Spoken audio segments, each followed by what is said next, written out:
monkey. What's up, dude? Carjacking. Andrew was told yesterday that he looks like a pastor in Canggu. And the guy said, oh, it was another bule because all bules look the same. Everybody thinks I'm Indian, so they do. It's a Saturday. Andrew's checking the mosquito traps that we had set up earlier. Right, we here we went are to at Delta. Delta. We got a bunch of like black buckets, filled them up with brown sugar and yeast, which I'm going to include footage of. So we're getting the supplies for mosquito traps because we're trying to spend more time in the house, in the kitchen, and we need mosquito traps to try, because there's so many mosquitoes. It's like really hard to spend time in the kitchen, but if I'm pregnant, we can't go out so much and we need to eat at home more often. So Andrew's picking out a bucket for the traps. There has to be a dark bucket, and inside of it he's gonna put yeast. Hopefully this doesn't get copyrighted. So we're home and Andrew's filling up the mosquito trap with water. It's a big black bin. And then just gonna throw in some yeast and brown sugar, and just like that. Maybe a drop of dish soap. And we set them all around the house. Andrew set them up all around the house, and hoping that it's gonna attract some of the mosquitoes. Here's our mosquito concentration camp. Especially because I'm pregnant, I've just been really attracting mosquitoes a lot. And it's not working. It didn't attract any mosquitoes. It didn't trap any of them. In fact, it just made the house really smelly of yeast. I see, what is that? Spider? Is that a spider? I don't see any mosquitoes. I see some bugs. Now he's just spilling it all out because the cleaning people are going to come today. So he's just spilling all the yeast out in the toilet, and he's like washing the buckets. And yeah, gonna have to try something else with the mosquito. Being pregnant has me all over the place. It's really hard for me to plan on anything because my hormones have me wanting to do one thing one minute, another thing the next minute. So I just feel very, very up and down. The most consistent thing I could do is like what I'm doing here is make these videos, you know, because I was making them already. It's kind of like, it's so consistent because I've always been doing it. But emotionally, physically, like I am tired one minute, full of energy the next minute. It's just highly unpredictable. And Andrew and I were just talking about this, like not all women are like this. Definitely in my family, and I think in more darker skinned families, more traditional families, because the women are not as stoic and maybe not as medicated, you're definitely going to see more of a range, which is more fun. It's more fun. I don't want to be like bland vanilla family, but it also takes more getting to know yourself and finding your sense of self as a woman, because it's very easy to feel like useless. It's very easy to feel like, what's the point of me? I don't even have the energy, the consistency, the stamina to do things that I thought I did. I can't trust myself very quickly. I can't trust my feelings very easily. So, anyway, I think we're going to go to Starbucks and work a little bit, and I will have more to say on this topic. Are you able to put this flower in my hair?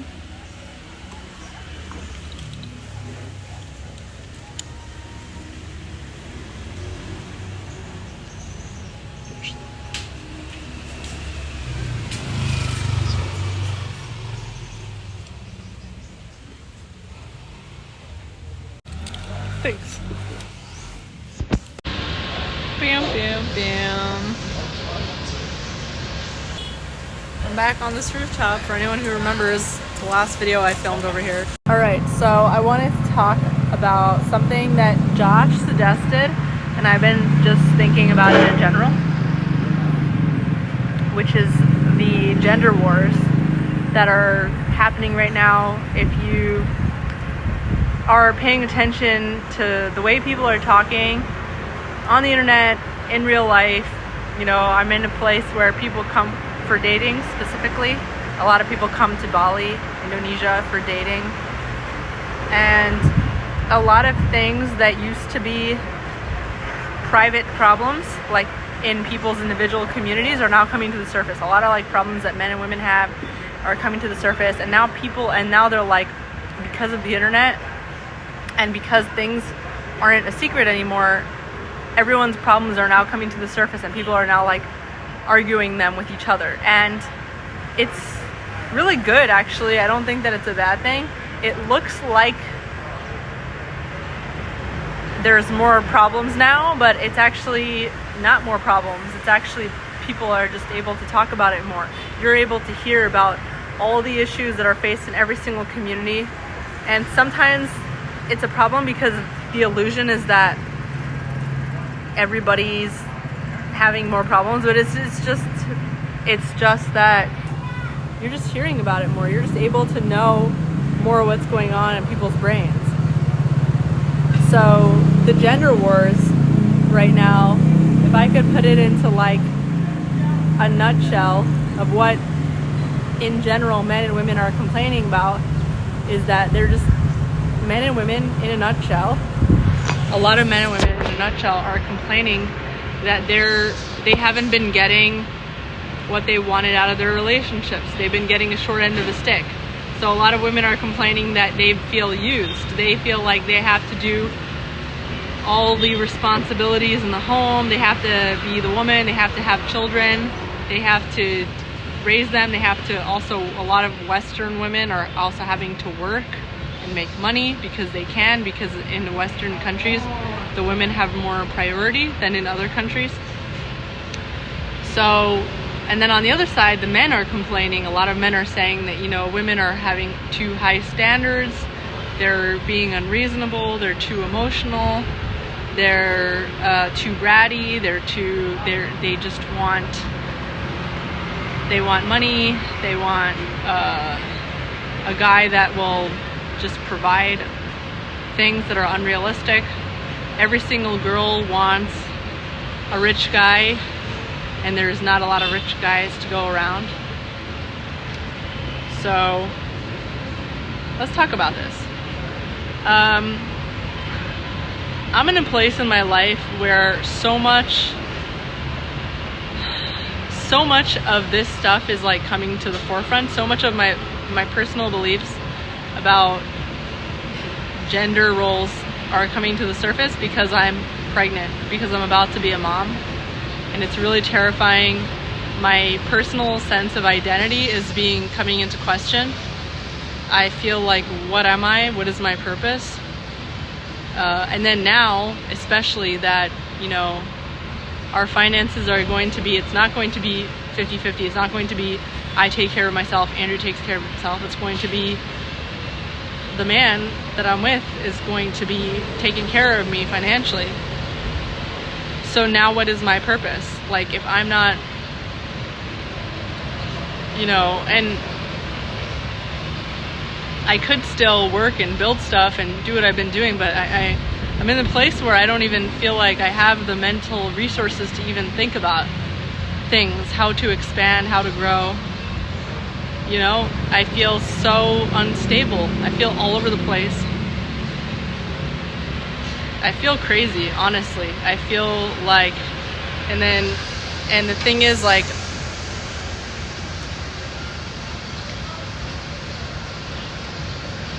I just feel like tired all the time. But I've had periods like this when I had this a lot when I was single too. I just felt tired all the time. I felt useless. I felt like, what's the point of me? And I remember like watching a video where a guy was saying, he was commenting on a girl that said that she wanted a man that made a certain amount of money.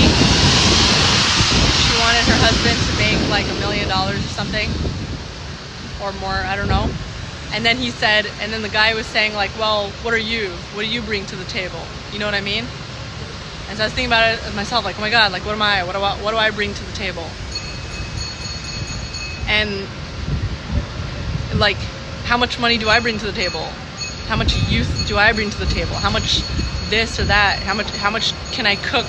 How much can I clean? Like, you know what I mean? All these like things that people in the past tried to use to quantify what they offer in a marriage.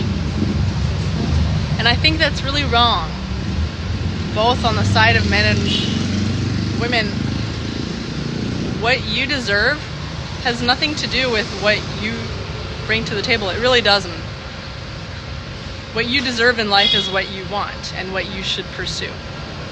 As a guy, as a girl, like, what you want, that's what you should have. You should have what you want. And it might take a little bit of searching. It might take a little bit of like getting there, but you should never let anybody, as a man, you should never let anyone, as a woman, you should never let anyone try to convince you that you can't have things because you don't deserve them enough. Because I've seen people that are like the perfect package. Like, I've seen women that are the perfect package. They bring a lot to the table. They bring, and you know, a lot of the stuff I'm telling this to myself. So it's really hard to believe what I'm saying for a lot of people, because you've been conditioned to like always be trying to please someone, to prove yourself, you know? But I've seen women that are just the perfect package that all men say they want. They're just like the hottest. They're young, hot. Somehow they're also working. They're making money. They're fertile, having kids, raising kids. Believe it or not, you know, I grew up in a community where women were having and raising kids very young. Very young. Like, by the time of age 25, they had a few kids. They were working. They were making all the money in the household. They were soft, sweet, feminine. Like you don't even understand how they did it. Superhumans. The kindest, most normal, mentally stable people. No problems, zero drama. And still they would get cheated on, or the husband would be still frustrated with them. Just not in love with them. And then you tell yourself, like, oh my God, like, how is this person? She brings a lot to this. She brings more to the table than 99% of other women. And she's young. Like, so how did she not deserve it? You know what I mean? How is she still getting the guy that is maybe broke and deadbeat, and he still can't do the basic thing? He still can't just get up in the morning. Like, he can't even do that. He's nothing. But then on the other hand, I've seen men, you know, who work so hard to provide, give everything to their women, are making money, you know, might be good looking. Like, you see the same thing with men, where they are providing everything for their women, and the woman still cheats on them, or the woman still tries to run off with their money. The woman's still spoiled brats. Like, at the end of the day, and then you see all of this in reverse. You see women that don't bring anything to the table, but still have a partner that loves them, and they love their partner, and they're so in love, and like and the partner is better looking than them somehow, but still loves them. You know, you see this all the time, and where you're just like, oh my God, how did she get with a guy like that? Or vice versa. You see men that are like, oh my God, this guy he offers nothing. How did he get a girl like that? So you just see all kinds of things happen. It's never based on what people bring to the table. It's never based on what people deserve. It's based on what they can get, what they believe they can have. You know what I mean? At the end of the day, it's based on what you believe you are entitled to. And somehow, if you do the math, when you think about people in your life and people that you meet, something that you'll notice is that people that are radically entitled are radically receiving. Those are the people that you see. The people that are the wealthiest, they're not the people that are the hardest working, the smartest, the most, like perfect. No.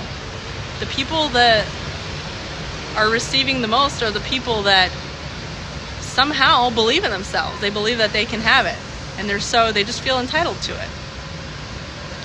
They feel secure that they can have things. Those are the people that have them. People that have things are not, what do you bring to the table?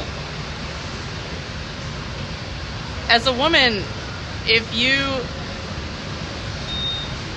feel secure in yourself, you're not trying to get a boob job to look any way for a man. You are not getting all caught up in your age, whether you can have children or not. If you can't have children, there will be men that don't want to have children either. When I was working at a strip club in DC, that was really, really interesting time for me because I learned a lot about human psychology and dating. And I learned that, especially when it comes to women, like men and women are still very different. Women are more primed to reproduce than men. Not all men are supposed to reproduce, just like not all sperm are supposed to find the egg. It's going to be millions and millions of sperm, and from all those millions and millions of sperm, only one sperm will make the cut to the next generation. Only one sperm will mate with an embryo or fertilize an embryo, or an egg. Only one sperm will fertilize the egg. But the eggs have a higher chance because the eggs, takes so much more energy to build every single egg. The egg has been there for generations, literally in the mother's womb, has been there for generations. The eggs just take so much more energy and time to create. So the eggs are just more primed to reproduce. That's why you have one guy is able to mate with many women somehow, while you have a lot of guys that will never mate with any woman, because not every man is going to have the thing that men need usually to be able to reproduce successfully and have a successful offspring to the next generation is something that they're going to have to go find on their own, which it's hard. And people don't really teach this to their boys because they just teach boys and girls that they're the same. But especially in Western countries, the men most of them are not really primed to survive. The ones that are really, really able to pick up a lot of women, because what a man needs to survive is going to be just a lot more. What a woman needs is kind of built in. She kind of has it built in. She's more of the nucleus of a family. So she doesn't need to have, and also for women, her expiration date, obviously, for surviving to the next generation is going to be much faster. So it just takes a lot of more energy to build a woman, if you catch my drift. A woman is not going to be able to do that with a lot of men. She can't just go and mate with a lot of men. It would be very, very, very difficult. So what I learned in the strip club that I worked at is that when it comes to women, men will bend over backwards just to spend time with a woman,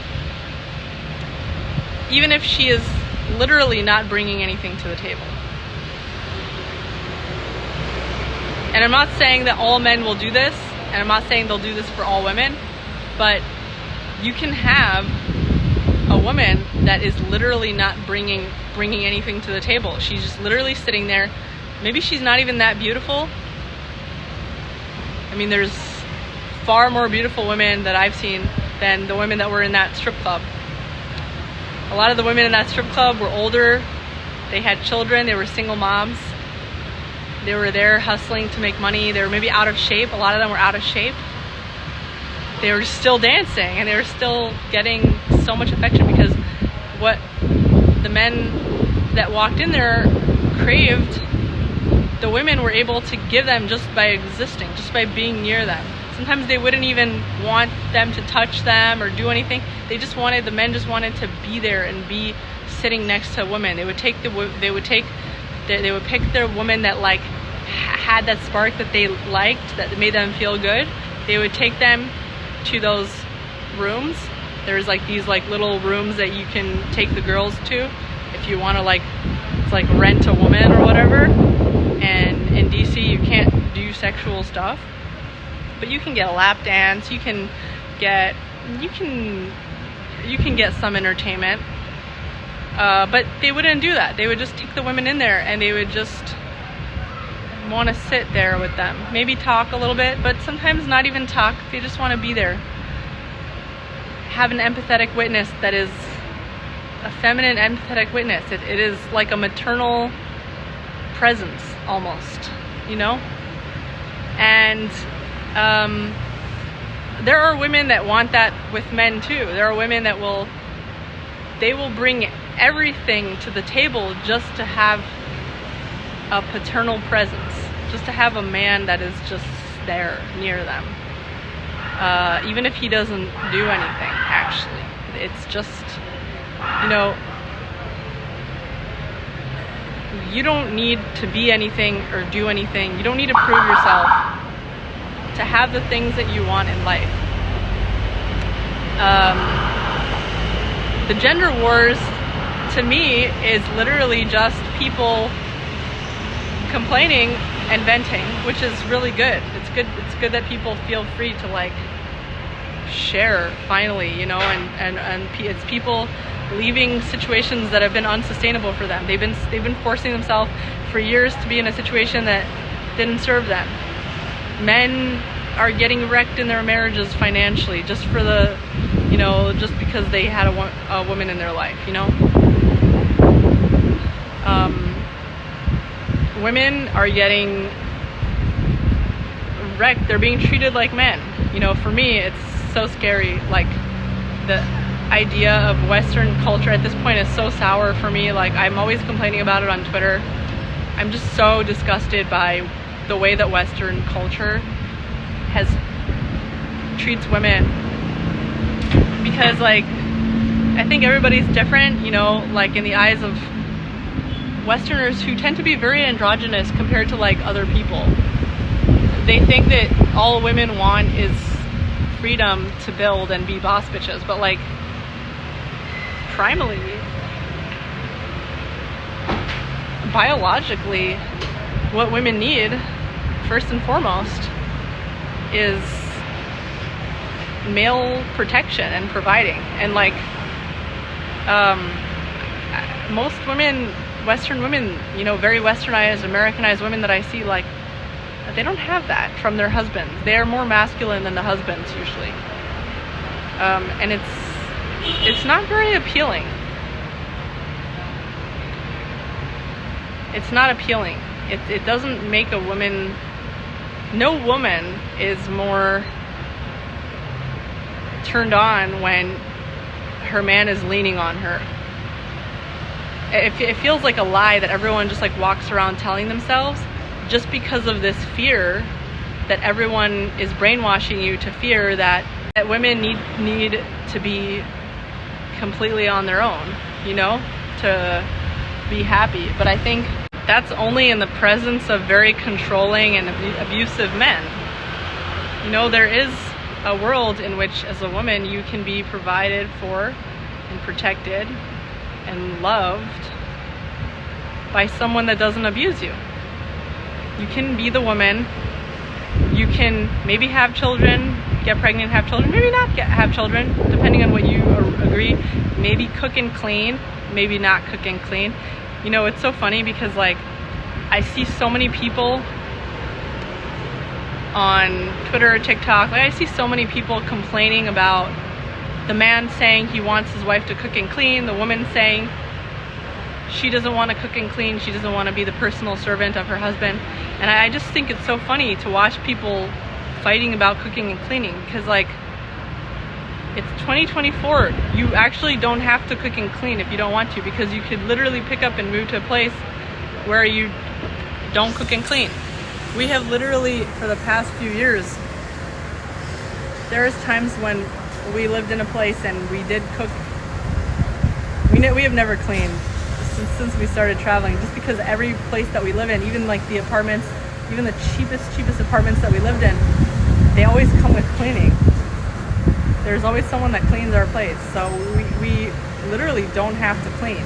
And sometimes we do, because we want to organize our things in our own way. But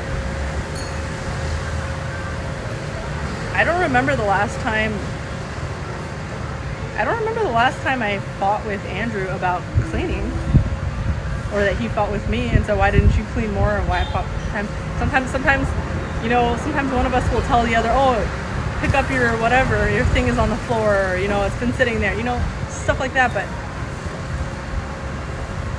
it's just, if you don't want it to be a problem, it doesn't have to be a problem. Like, people get stuck in the idea that like somebody has to do the cooking and cleaning, but no, somebody doesn't necessarily have to. There's so many possibilities. As long as you want something, you can have it. You really can. I'm at a place in my life where I wish I can cook more, because the kitchen is just not very conducive for cooking. It's very dirty, and sometimes, like when we first moved into this place, I started cooking. Like, while I'm cooking, there's a lizard in the ceiling board, and it was like pooping and knocking stuff over while I was making eggs in the morning, and it was like sprinkling its poop and shit like on the eggs that I was making, and it was disgusting. It was really disgusting, and it's toxic. It's poisonous. And so I just feel very grossed out by these outdoor kitchens. And so we're trying to do some remodeling on our place and try to make it maybe better, cleaner. And then on top of that, in Bali, the expat grocery stores are so expensive that the restaurants here, they get their supply, they have their own bulk supply that they buy their ingredients from. They don't buy them from the grocery stores, because the locals, they have their own traditional markets that they go shopping in, and it's very different from like going to a grocery store. It's very not the way that we're used to. We're used to going to a grocery store where all of the food is in one place and you buy from there. They don't do that here. Here it's like, you want apples, you go to the lady that sells apples. You want carrots, you go to the guy that sells carrots. And it's very, very, very much a hassle to go shopping in the traditional way. Plus, boules, expats, we can't really shop and get the same deals as the traditional people. Like, we would have, if I wanted to go shopping in a traditional farmer's market or whatever, also you can't always get the same things all the time. You have to go at a specific time. So if I wanted to go shopping, if I wanted to get food here, not from a restaurant, I would have to hire somebody to go shopping for me that is a local, that is going to get the deals of the locals, because they would rip you off a lot if they see that you're a foreigner. By ripping off, I mean, like, at the boule, at the expat grocery store, it costs $40 for a thing of grapes. This is just an example that I just remember, because I remember looking at the price of green grapes, a tiny little package of green grapes, $40 for expats.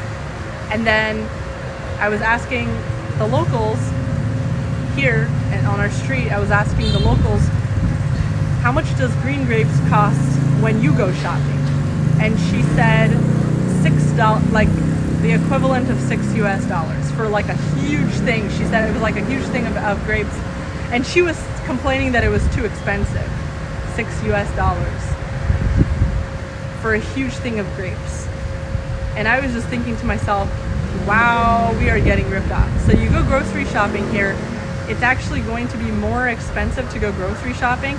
Forget about taking the food home and having to cook it and prepare it for yourself in these gross kitchens that are outdoor kitchens that are filled with animals. Forget about that. And then I get bitten up by mosquitoes just from standing there for 30 seconds.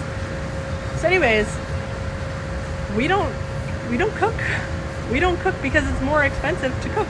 It's more expensive to get groceries, because the groceries if we were to go and buy the ingredients for the groceries from the grocery store, it would be more expensive for us. And also to hire someone, unless we did it in bulk, which most people don't, most expats don't, because it's more expensive to go grocery shopping. And so I'm actually at a place in my life where I'm sick of eating out. We eat out we eat out every meal.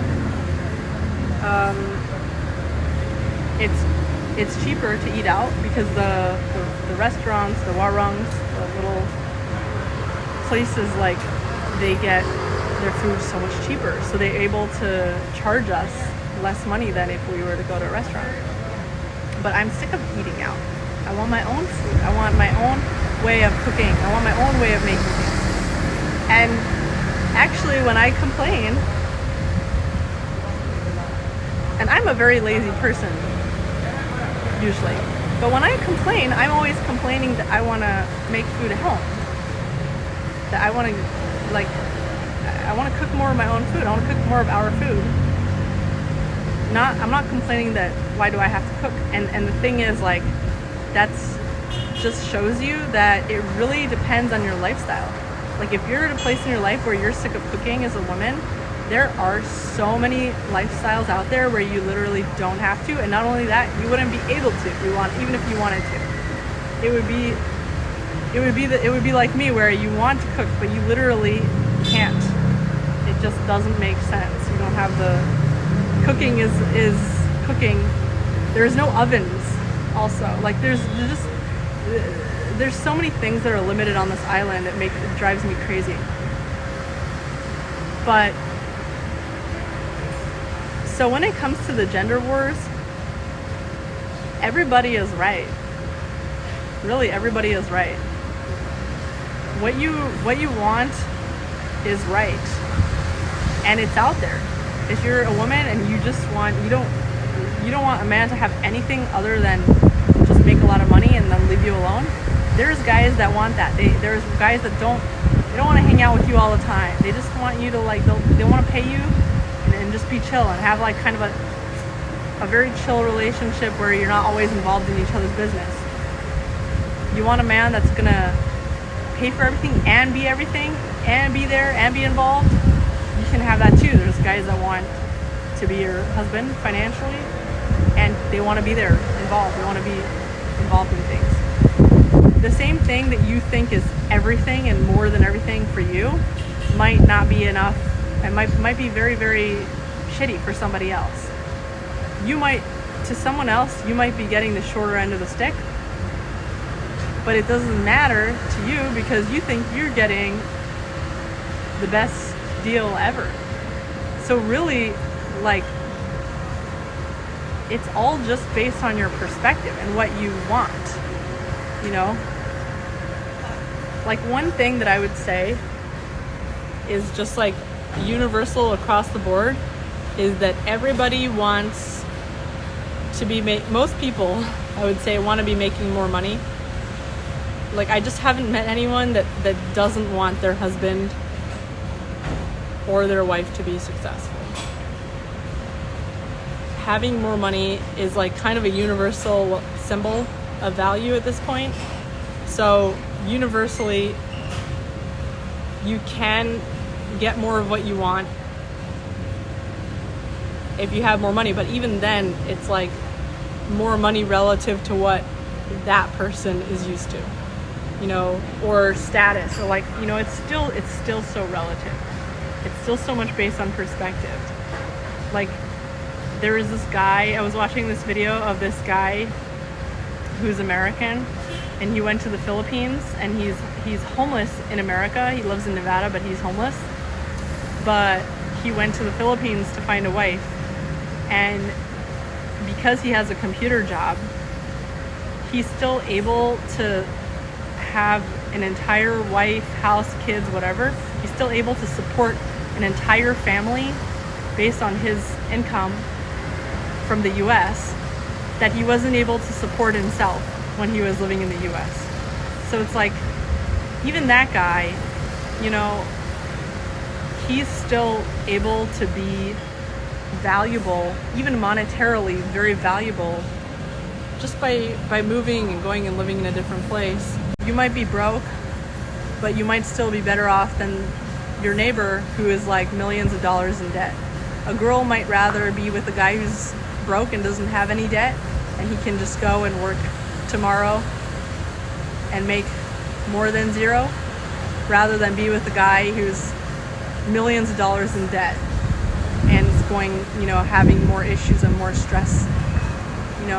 Like, it could always be better, but it could also always be worse, and everything is relative. And the beauty of living in a world where like people are in so many different positions is that you can always find someone that, to them, what you offer is special and unique, even if it's just the way you look. Like, a lot of people would die for like a white woman or a white man. A lot of people in the Middle East would die for a white woman or a white man. But at the same time, as a Middle Eastern woman, I learned very quickly in life that I was, in my community, I was not special at all, because everybody looked like me. Like in the Persian community, everybody looked exactly like me. So I just kind of felt myself not be very special. Then I step out of that a little bit, step into the Ashkenazi community, then step out of that a little bit, step into the secular community. I was suddenly very special, so unique. If you watch 90 Day Fiancé, you'll find it hilarious how, these women that are like older Western women, these like literally women in their 50s and their 60s, are getting these hot young guys from the Middle East that are in their early 20s. How are they doing that? They're cougars. They're these Western women that they're not even fertile, they're not even able to have children. They're older, oftentimes they're fat. To me, because I'm used to Western women by now, because I lived in America, to me they're ugly. But I understand the Middle Eastern culture, so I understand how it works, that in Middle Eastern culture, light-skinned women are so sexy. They really think it's so hot. And you might not understand it at all. It might be so wild to you that anyone can think that you're beautiful, because in your market there's so many people like you and it's not special. But you step out of your paradigm of what is special, step out of it for a little bit, go put yourself in a different paradigm for a little bit. These young Middle Eastern guys are in love with these older Western women, older white women. They die for them. And I understand it, because I grew up in that too, where the men in my family, my cousins, my brothers, in love with white women. Why? Why is it so beautiful and sexy to them? Well, compared to the women that they're used to, compared to the Middle Eastern women compared to white Western women, we are very emotional. We're not very stoic. We're all over the place. We're up and down. We're very high maintenance.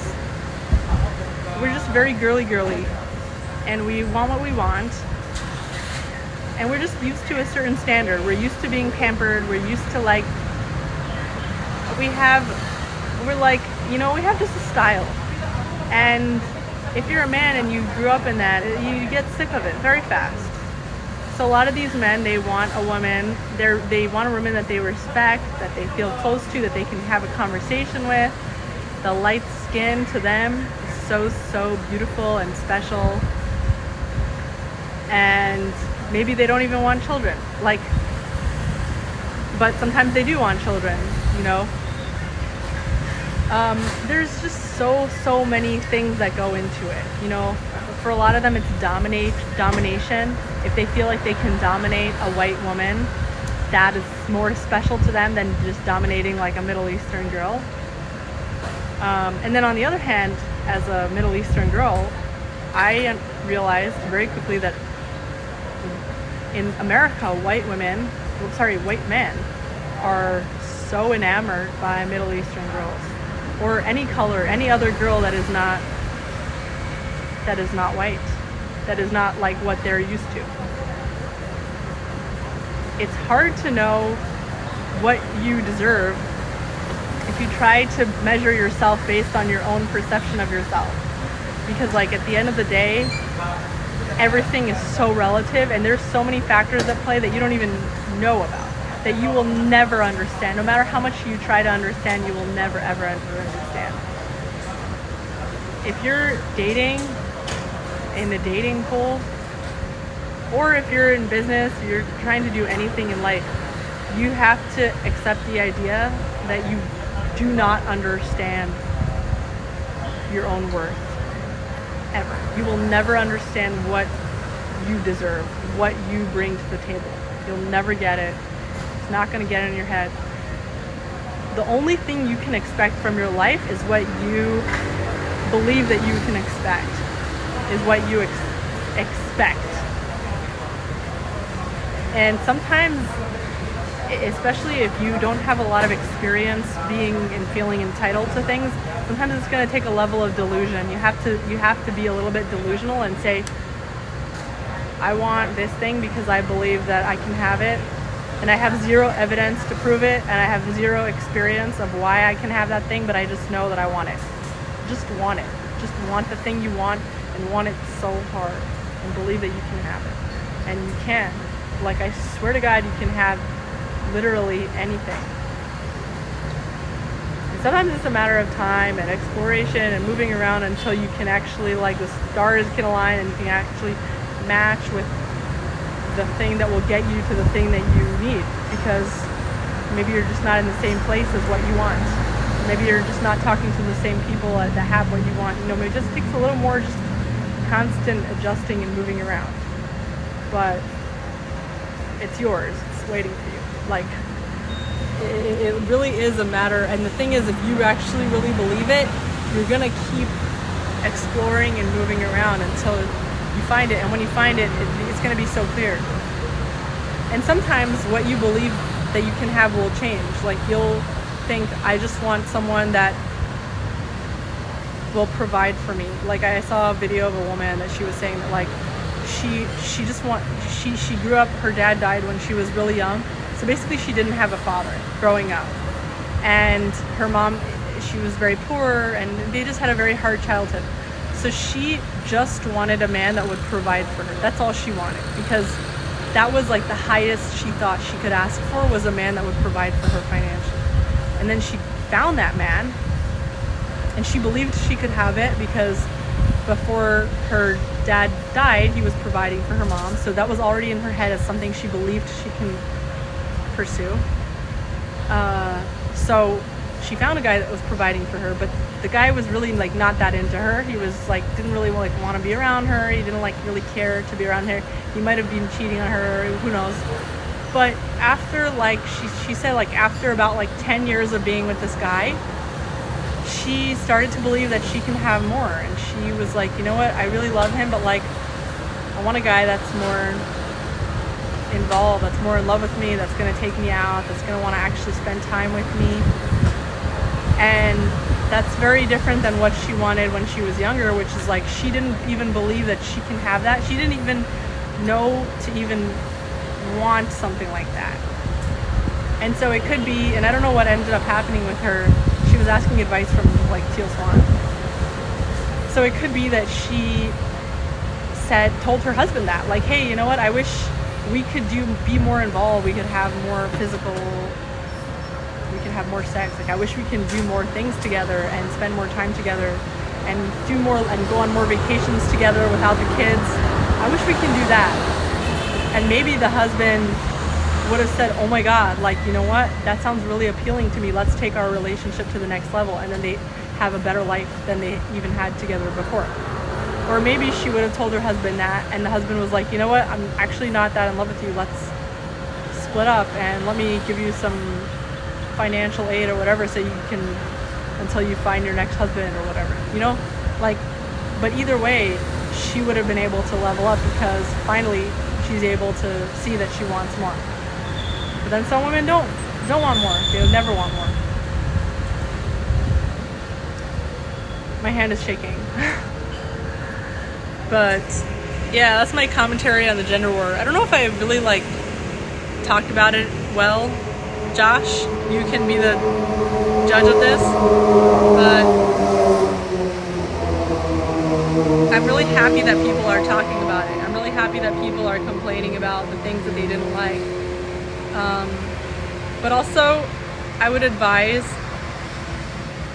for men, like, don't listen to every girl's saying that, like, you can't be this or you can't be that just based on her preferences, because that's not true. And for girls, don't listen to what guys say you can or can't be based on their own preferences, because that's not true either. There will always be somebody that has what you need and that would love to give you what you want and need, because you already are and have what they need and want, or you have the potential for it, which they might bring out in you, but I don't even know. Like, don't even go for that. Like, just, there's always going to be what you need out there, and people that have what you need and people that need what you have. Always, always, always. There's going to be, if you're a woman that is the ugliest on the planet and you have a penis, there's going to be a man that wants that. If you're a man that is broke, homeless, there's going to be a woman that wants that. Trust me. Anyway, see you guys later. I'm so hungry. This is more just like real Chinese food. Yeah.